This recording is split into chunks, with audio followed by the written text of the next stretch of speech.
Assalamualaikum warahmatullahi wabarakatuh. Apa kabar teman-teman semua? Kembali bersama Dogan Pix. Terima kasih buat kalian yang sudah mengklik dan menonton video ini. Semoga Allah Subhanahu wa taala memberikan kesehatan dan keberkahan kepada teman-teman semua. Amin ya robbal alamin. Kali ini kita akan membahas kelanjutan dari cerita film yang pernah saya upload sebelumnya, yang berjudul Muhammad the Messenger of God. Dalam cerita film kali ini mengisahkan tentang perjuangan penyebaran agama Islam oleh Nabi Muhammad SAW bersama para sahabat di tengah kebiadaban kaum Quraisy si penyembah berhala. Kisah hijrah Nabi Muhammad SAW dari Mekah ke Madinah, kisah perang Badar dan perang Uhud, serta beberapa kisah penting dari sosok Hamzah, paman Nabi SAW, dan para sahabat juga termuat dalam cerita film ini. Oke teman-teman, sebelum masuk ke alur cerita, saya sangat menyarankan kepada teman-teman setelah ini supaya menonton filmnya secara full, agar teman-teman tidak gagal paham.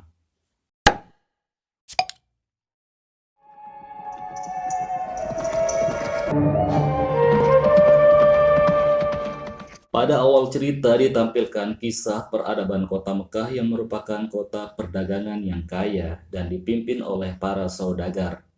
Selain itu, status sebagai rumah Tuhan juga menjadikan kota Mekah menjadi kota yang sangat istimewa di masa itu. Berhala adalah Tuhan yang mereka yakini dan mereka sembah, sehingga penduduk Mekah sangat dikenal sebagai penyembah berhala di masa itu. Sementara Ka'bah digunakan sebagai tempat untuk menyimpan berhala-berhala yang mereka sembah. Seiring dengan hal tersebut, Nabi Muhammad SAW dan para sahabat menjalankan misi perjuangan dakwah mereka secara tersembunyi. Allah Subhanahu wa Ta'ala kemudian menurunkan wahyu pertama kepada Nabi Muhammad SAW di Gua Hira. Kemudian disampaikan kepada para sahabat melalui Zaid bin Ziyad yang merupakan anak angkat Nabi Muhammad SAW. Mendengar hal tersebut, Abu Sufyan bersama para petinggi Quraisy mendatangi rumah Abu Thalib paman Nabi SAW dan memintanya untuk membujuk Nabi SAW menghentikan dakwahnya. Namun Nabi Muhammad SAW menolak. Melalui Abu Thalib, beliau mengatakan, "Kalaupun mereka memberikan matahari di tangan kananku dan bulan di tangan kiriku, aku tidak akan meninggalkan pesanku yang berasal dari Tuhanku." Put the sun in my right hand and the moon in my left, I would not renounce my message. Hudzaifah adalah salah satu pengikut Nabi Shallallahu Alaihi Wasallam. Ia juga merupakan anak kandung Utbah, salah satu petinggi Quraisy yang menolak ajaran Nabi Shallallahu Alaihi Wasallam. Hudzaifah juga merupakan saudara kandung dari Hindun, istri Abu Sufyan. Keputusannya menjadi pengikut Nabi Shallallahu Alaihi Wasallam menjadikannya dikeluarkan dari keluarga Utbah. I could, but it seems not to be enough. Hudzaifah, Zaid, Ammar, dan sahabat yang lain gencar melakukan musyawarah dalam misi penyebaran agama Allah. Mereka senantiasa menunggu dan melaksanakan segala firman-firman Allah yang diturunkan kepada Nabi Muhammad SAW. Para petinggi Quraisy kemudian mengetahui misi mereka, sehingga Ammar kemudian ditangkap dan dihukum. Umayyah kemudian menyuruh Bilal yang saat itu adalah budaknya untuk mencambuk Ammar sebagai hukuman. Namun Bilal menolak dan membuang cambuk yang ia pegang. Sementara Ammar berusaha membujuk Bilal supaya menuruti perintah Umayyah, namun Bilal tetap menolak. Obey them. They'll kill you. Sehingga Bilal pun dihukum Umayyah dengan dicambuk dan ditindih batu besar. Di saat itulah kemudian Abu Bakar memerintahkan Zaid untuk membeli dan membebaskan Bilal bin Rabah dari siksaan yang dilakukan Umayyah. Abu Bakr will pay 100 dinar for this slave. Allah Subhanahu wa Ta'ala kemudian berfirman memerintahkan Nabi Shallallahu Alaihi Wasallam untuk mengumumkan ajaran agama Islam secara terbuka kepada seluruh penduduk Mekah. Ourselves. God has told his messenger to declare Islam to all men. Tentunya hal tersebut membuat para petinggi Quraisy sangat marah dan kemudian memprovokasi penduduk agar menyerang dan melempari Nabi Shallallahu Alaihi Wasallam dan para pengikutnya. Nabi Shallallahu Alaihi Wasallam dan para pengikutnya pun mendapat perlakuan keji dari penduduk Mekah. Mereka dilempar dengan batu dan kotoran hingga sampai di depan Ka'bah. Mereka terus menyerang dan memukuli Nabi Shallallahu Alaihi Wasallam dan pengikutnya.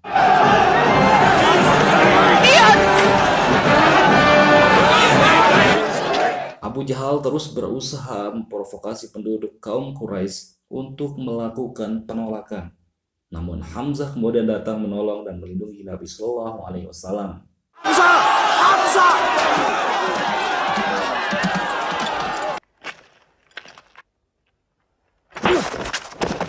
Mendengar hal tersebut, para petinggi Quraisy kemudian melakukan penindasan kepada kaum muslimin. Mereka menganiaya serta membunuh kaum muslimin. Keluarga Ammar adalah salah satu korban mereka.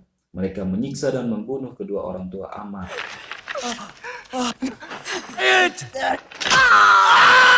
Hamzah dan para sahabat kemudian datang dan menemukan kondisi kaum muslimin dalam keadaan tak berdaya dan meninggal dunia. Martyrs of Islam. They are promised paradise. Nabi Shallallahu Alaihi Wasallam kemudian memerintahkan kepada para pengikutnya agar mencari perlindungan ke negeri Abysinnia. Mereka kemudian menuju ke Abysinnia. Saat di perjalanan ke gurun pasir, pasukan kaum Quraisy yang dipimpin Utsman diperintahkan untuk membunuh mereka. Namun atas kuasa Allah Subhanahu wa Ta'ala mereka berhasil lolos dan melanjutkan perjalanan mereka. Mereka pun sampai di Abysinnia dan menyampaikan pesan Nabi Shallallahu Alaihi Wasallam kepada Raja Abysinnia agar mereka diberikan izin berlindung sementara dari kekejaman kaum Quraisy yang hendak membunuh mereka. You may live in Abyssinia in peace long as you wish. May God's blessings be upon you. Sementara di Mekah, Abu Sufyan memerintahkan pasukannya untuk mengusir Abu Thalib dan para pengikut Nabi Shallallahu Alaihi Wasallam keluar dari Mekah. Mereka tinggal dan tidur di gurun terbuka.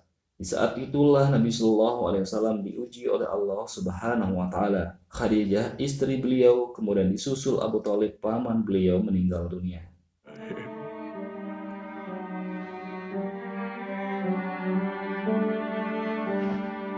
Kehilangan Abu Thalib sang paman, Nabi Muhammad SAW pun kehilangan perlindungan sehingga beliau tidak lagi aman di Mekah. Bersama Zaid, Nabi SAW kemudian pergi ke lereng bukit di kota Taif. Di kota Taif, Nabi SAW juga diperlakukan kasar. Anak-anak di kota tersebut melempari beliau dengan batu. Beliau menyebut itu merupakan hari-hari yang menyakitkan dalam hidupnya.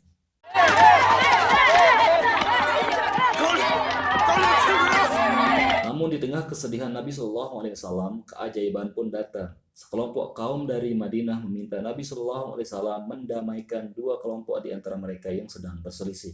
Nabi SAW pun menerima permintaan tersebut dengan syarat kelompok tersebut mau mengimani ajaran agama Islam yang dibawa oleh Nabi SAW dan mereka pun menyetujuinya. Indeed, the messenger of God, foretold to us by the Jews in our city. Sementara di Mekah, Abu Jahal dan petinggi Quraisy merencanakan pembunuhan terhadap Nabi SAW.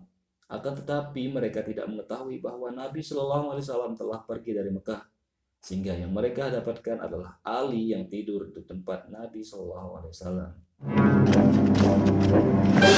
No! Mereka pun mengejar dan mencari keberadaan Nabi SAW. Dipandu seorang badui, mereka sampai di sebuah gua tempat Nabi SAW bersembunyi. Namun atas kuasa Allah Subhanahu wa Ta'ala, jaring laba-laba dan seekor burung yang ada di depan gua berhasil mengelabui mereka, sehingga mereka berpikir Nabi SAW tidak mungkin berada di dalam gua dengan kondisi jaring laba-laba yang masih utuh. We still have time to head them off. Singkat cerita, Nabi SAW kemudian hijrah ke Madinah dan disambut kaum Ansor. Di Madinah, kaum muslimin kemudian membangun masjid pertama umat Islam yang dikenal dengan nama Masjid Quba.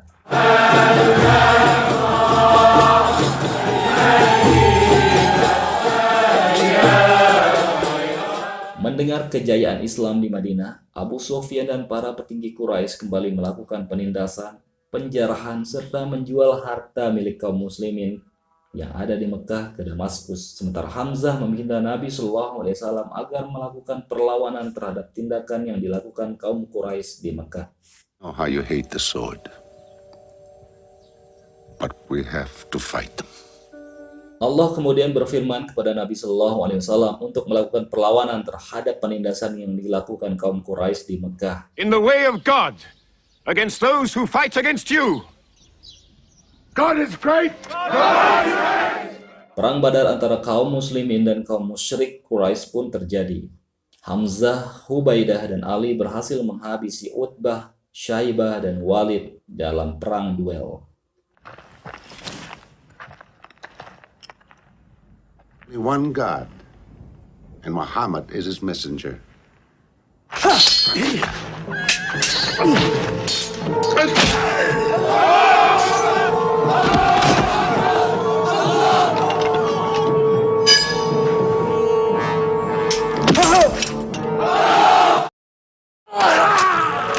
Hudzaifah yang menyaksikan keluarganya tewas pun terlihat bersedih. Perang antar pasukan kaum muslimin dan kaum musyrik Quraisy pun pecah. Dalam perang Badar ini kaum muslimin meraih kemenangan. Beberapa petinggi Quraisy tewas dalam perang tersebut.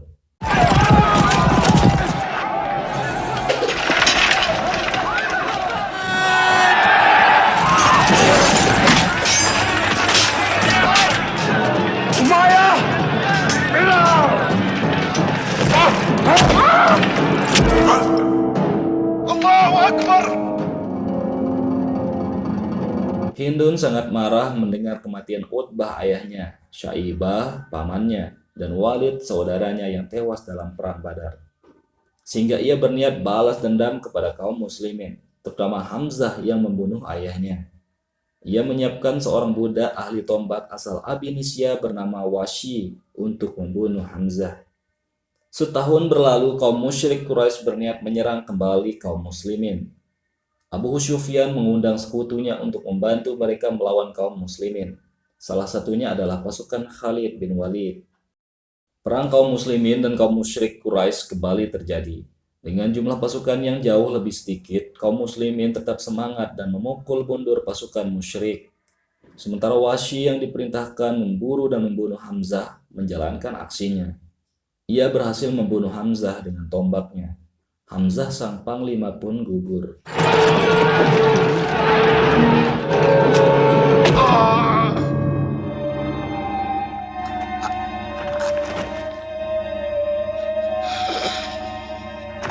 Melihat Hamzah telah gugur, kaum muslimin makin berkobar, memukul dan menghabisi pasukan musyrik. Awalnya pasukan muslimin berhasil memukul mundur pasukan musyrik. Namun mereka tidak mengetahui strategi yang disiapkan oleh pasukan Khalid bin Walid. Pasukan berkuda Khalid bin Walid kemudian memutar dan menyerang dari arah belakang, sehingga menyebabkan banyak pasukan kaum muslimin yang gugur. Dalam kondisi yang tidak terkendali, pasukan muslimin akhirnya mundur dan kalah.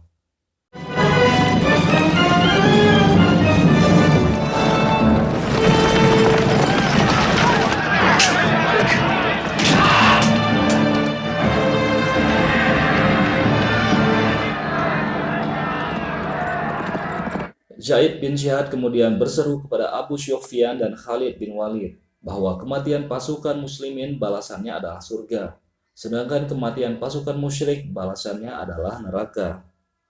Setelah perang usai, Hindun menyuruh Washi membelah tubuh Hamzah.